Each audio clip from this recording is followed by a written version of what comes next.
बिस्मिल्लाहिर्रहमानिर्रहीम। अल्लाहुम्मा सल्ली अला सय्यिदिना मुहम्मद व अला आले सय्यिदिना मुहम्मद। अस्सलामु अलैकुम व रहमतुल्लाहि व बरकातुहू। इंसानी दिमाग एक इंतहाई पेचीदा सी कोई मशीन टाइप चीज़ है जिसके अंदर कुछ इस तरह की बाज़ दफ़ा रो या ख़यालात चलते हैं कि हम सोच किसी और तरफ रहे होते हैं या हमारा नुक्ता नज़र कुछ और होता है और कोई एक तेज़ बहाव हमें किसी और तरफ ले जाता है। कुछ इसी तरह का मेरा साथ मामला हुआ। मेरे एक करीबी जानने वाले हैं हाफिज़ मोहम्मद शारिक, जिनका ताल्लुक़ कराची से है। मेरा इनसे तारुफ़ आज से 2 साल पहले हुआ। माशाल्लाह नौजवान हैं, मेरे ख्याल में 35-36 से ज़्यादा इनकी उम्र नहीं है। फ़ील्ड इनकी कंपैरेटिव स्टडीज़ की है, रिलीजन्स की, पढ़ाते भी हैं और अपने तौर पे एक एकेडमी के ज़रिए से लोगों का इस तरह की ट्रेनिंग्स देने की कोशिश करते रहते हैं कि जिससे लोग सोचें, समझें और उनकी शऊर की आँख बहुत खुल के सामने आ जाए। हुआ कुछ इस तरीके से कि 1-2 दिन पहले उन्होंने अपनी एक एकेडमी के अंदर होने वाले प्रोग्राम का मुझे ऐड भेजा,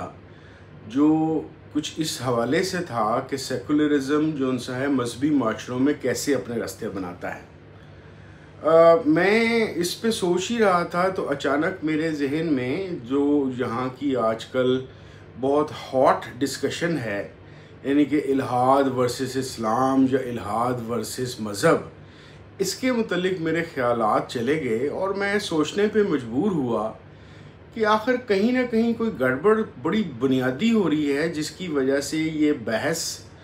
बराए बहस चलती जा रही है और कोई ख़ास नुक्ता या एक नुक्ता जहाँ पे जाके चीज़ों को रिज़ॉल्व किया जा सके, शायद हमारे पास वो अभी तक हमारे हाथ नहीं आया। मेरी मुराद इस बात से है कि आखिर क्या वजूहात है जिसकी वजह से माशरे में इस तरह की एक नई बहस आई, बल्कि हमारे सिर्फ पाकिस्तानी माशरे में नहीं आई बल्कि पूरी दुनिया में आई। मुझे ख़ास तौर पे मैं पहले भी बहुत दफ़ा बता चुका हूँ कि मैं मुल्हिदीन जिनको कहा जाता है उनकी 2 कैटेगरीज रखता हूँ। एक वो मुल्हिदीन हैं जिनके बदकिस्मती से दिमाग में जहर और नफ़रत फैली हुई है और वो नऊज़ुबिल्लाह गुस्ताखाना मवाद या गुस्ताखाना बातें करना ही अपनी अक्ल का इजहार समझते हैं। ऐसे लोगों का तो कुछ हो नहीं सकता। वो कि मेरा इतराज़ ये है कि जो इतने बेबाक तरीके से नऊज़ुबिल्लाह गुस्ताखाना गुफ्तगू करते हैं,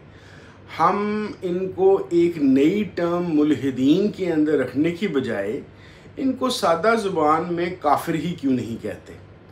दूसरी कैटेगरी जो मुल्हिदीन की है या एथियस्ट्स की है, ये वो लोग हैं जो संजीदा नौइयत के मज़हब और मज़हब के लिटरेचर के ऊपर सवाल उठाते हैं। मैं इस कैटेगरी के लोगों को गलत या रद्द नहीं करता, क्योंकि मेरे ख्याल के मुताबिक सवाल करना और तफक्कुर और तदब्बुर करना एक ऐसी चीज़ है कि जिसकी हमारे दीन इस्लाम में भी भरपूर तरीके से इजाज़त दी गई है। लेकिन कभी हमें ये सोचना चाहिए कि आखिर हम इनके साथ जो सलूक कर रहे हैं, जिनको हम सो कॉल्ड मुल्हिदीन या दूसरी कैटेगरी के लोग कहते हैं, एथियस्ट को, तो ये बात कहाँ जाएगी। मुझे ऐसा लगता है कि एक दफ़ा फिर से हम बहस बराए बहस में पड़ गए हैं और इन मुनाजरों या इन डिस्कशंस या ये जो उनसे जूम के ऊपर इनकी मीटिंग्स और इस तरह की गुफ्तगुएँ नज़र आती हैं, ये सिर्फ़ और सिर्फ नफ़रत को और मज़ीद खलीज को बढ़ाएंगी, शायद हमें किसी जगह पे ले के ना जाएं। उसकी बुनियादी वजह मुझे ये लगती है कि दोनों तरफ, यानी कि वो लोग जो सवालात उठा रहे हैं, जिनको हम में से अक्सर लोग मुल्हिद या एथियस्ट कहते हैं, और वो लोग जो इनके सवालात का जवाब देने की कोशिश कर रहे हैं, मज़े की बात यह है कि वो जो सवालात देने की कोशिश कर रहे हैं वो भी बायनी ही इस मुआशरे के अंदर इन 2 जगहों के ऊपर एक दरमियान में दीवार खड़ी करने के बाइस बन रहे हैं और हम रफ्ता रफ्ता आहिस्ता आहिस्ता सिर्फ बहस बहस की एक ऐसी मंजिल में चले गए हैं जिसमें ना तो सवालों के जवाब दिए जा रहे हैं और जो उनसे सवालों के जवाब लेने की कोशिश कर रहे हैं उनको इस हद तक इरिटेट और मुआशरे से इतना ज़्यादा दूर किया जा चुका है कि मुझे ऐसा लगता है कि आखिरकार ये जो सेकंड कैटेगरी के लोग हैं, जिनको मैं एक मुनासिब एथियस्ट कहता हूँ, जो सवालात सिर्फ उठा रहे हैं, मुझे खदशा ये है कि सवालों के जवाब ना देने वालों की वजह से और बहस मुबाहिसे की वजह से इवेंचुअली ये लोग भी उसी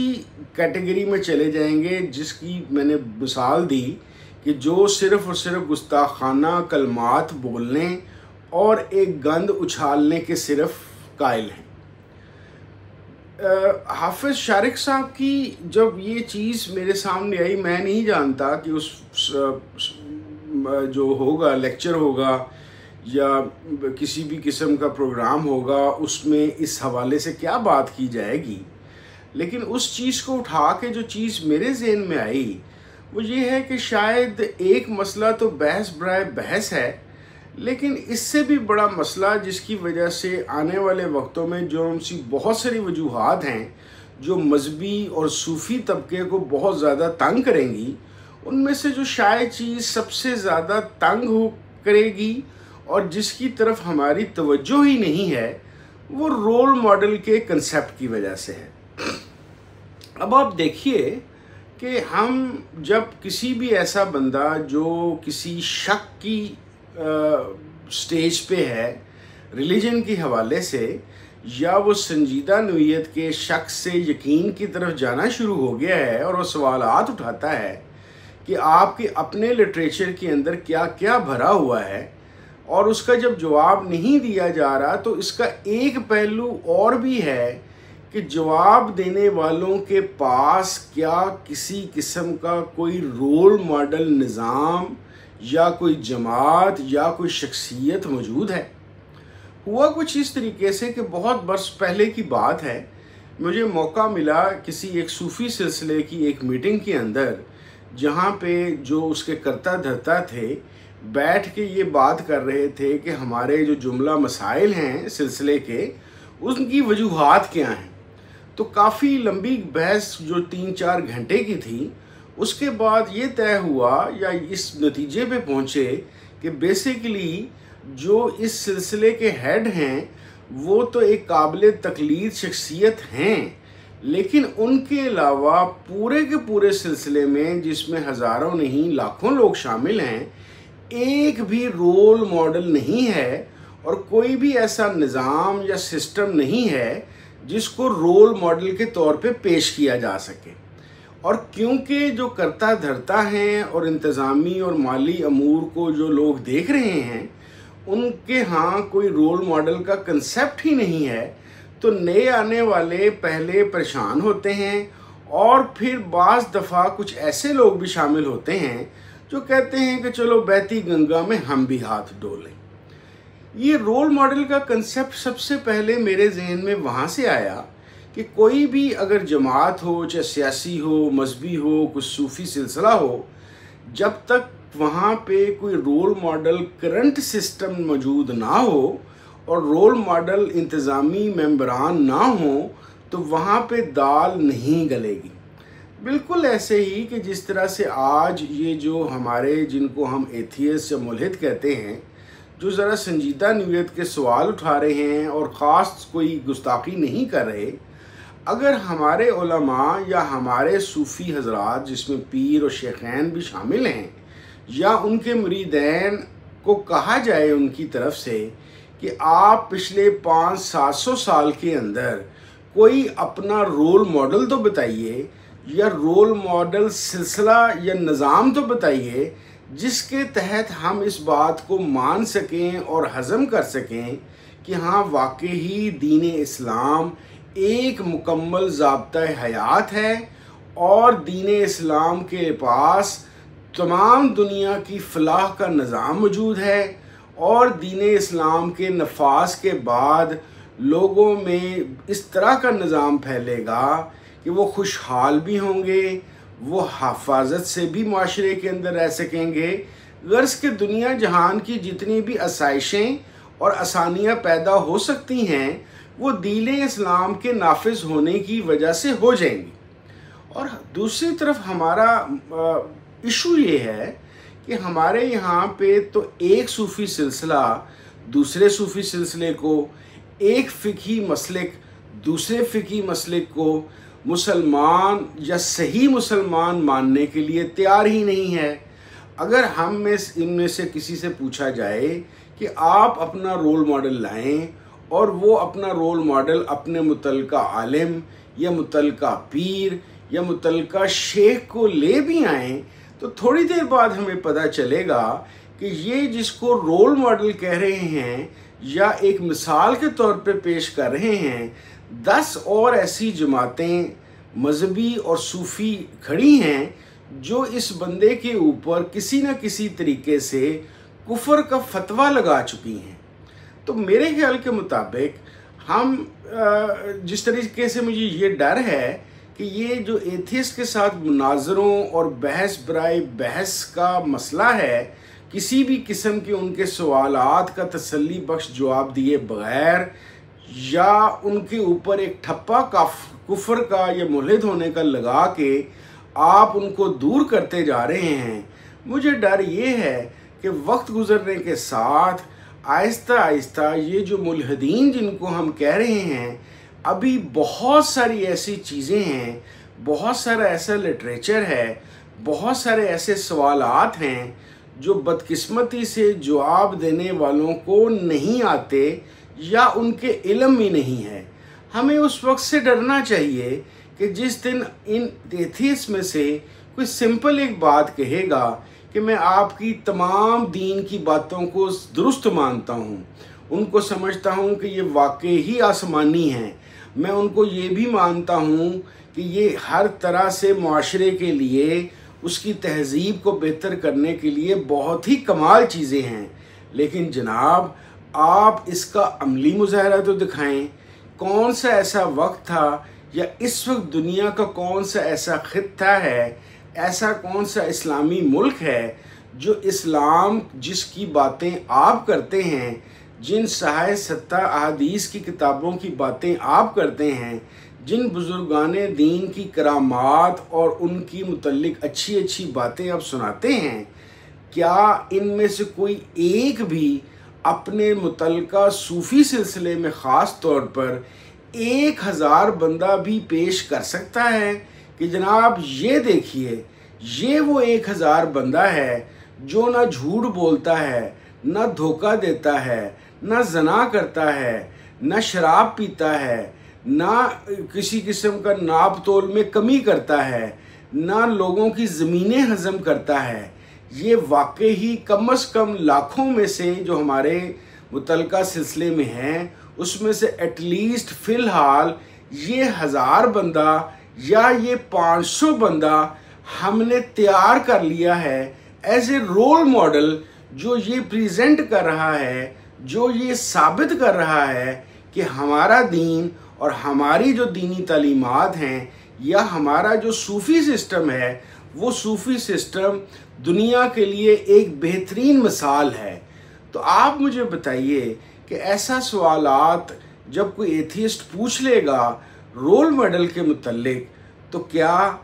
एक भी जमात मजहबी, सियासी या शरई या सूफ़ी हमारे पास मौजूद है? हमने तो माशरे में ये देखा कि लोग जितने भी दीनदार हैं वो अखलाकी और माशरती और शरई और कानूनी वैसे ही इश्यूज़ में इन्वॉल्व हैं जैसे कोई गैर मजहबी आदमी होता है। बहुत बहुत बड़ी जमातें भी बन गईं, बहुत बड़ी बड़ी चीज़ें भी बन गई, बहस मुबाहसे के फोरम्स भी बन गए। किसी ने कहा मज़ार और वलीउल्लाह सब कुछ है, किसी ने कहा किताब ही सब कुछ है। कोई हर ने अपने अपने तरीके से ज़ुबानी जमा खर्च करके दीन इस्लाम को इस तरीके से प्रेजेंट किया कि हमारा वो चीज़ मुकम्मल है और बाकी सारे के सारे काफिर हैं या गलत हैं। तो ऐसी की दावा करने वाली जमात के पास भी क्या 500 बंदे भी ऐसे शामिल मौजूद हैं जिनको वो कह सकें कि भाई ये हैं वो 500 बंदे जो ना झूठ बोलते हैं, ना धोखा देते हैं, ना नाप तोल में कमी करते हैं, ना प्रॉपर्टीज़ के टाइकून्स बनकर बैठे हैं। ये वो लोग हैं जो दुनिया और दीन को बैलेंस करके एक अच्छे तरीके से चल रहे हैं। इन्होंने दाढ़ी रखी, या औरतों ने अबाया पहनी, या ये नमाज़ें पढ़ते हैं, या ये हज और उम्रे करते हैं, और अगर कोई सूफ़ी सिलसिला है तो उसकी वज़ाइफ पढ़ते हैं, या अगर कोई शरी सिलसिला है तो वहाँ पे उनको हदीस कई 100 उनको ज़ुबानी भी याद हैं। लेकिन क्या वो एक बुनियादी एक अच्छे इंसान की और एक अच्छे मुसलमान की जो इखलाकी सतह है, क्या वो उनके पास है? मेरा सिर्फ आज की बात करने का मकसद ये था कि हमें ये चाहिए कि सबसे पहले हम खुद वो रोल मॉडल बनने की कोशिश करें जो हमारे दीन इस्लाम का दावा है। और अगर हमें जमातें बनाने और सिलसिले बनाने का इतना ही शौक़ है तो ये शौक़ पूरा करते हुए ज़िम्मेदारी लीजिए कि आपके सिलसिले का बंदा या आपकी दीनी जमात का बंदा दफ्तरों में अगर नौकरी की ज़रूरत पड़े तो वो कहें कि भाई फ़लाँ दीनी जमात का या फ़लाँ सूफ़ी सिलसिले का बंदा ले आओ। वो ईमानदार भी होगा, वो काम भी मेहनत से करेगा, वो तमाम की तमाम चीज़ें टिक टॉक इस तरीके से करेगा कि हर चीज़ परफेक्टली नज़र आएगी। जब तक हमें ये नहीं होता, मेरा मशवरा ये है, मुल्हिदीन जिनको आप कह रहे हैं या एथियस्ट जो सवालात उठा रहे हैं, उनसे मुनाजरों के मुतल्लिक बहुत परहेज़ कीजिए। बहुत शुक्रिया। अस्सलामु अलैकुम व रहमतुल्लाहि व बरकातुहू।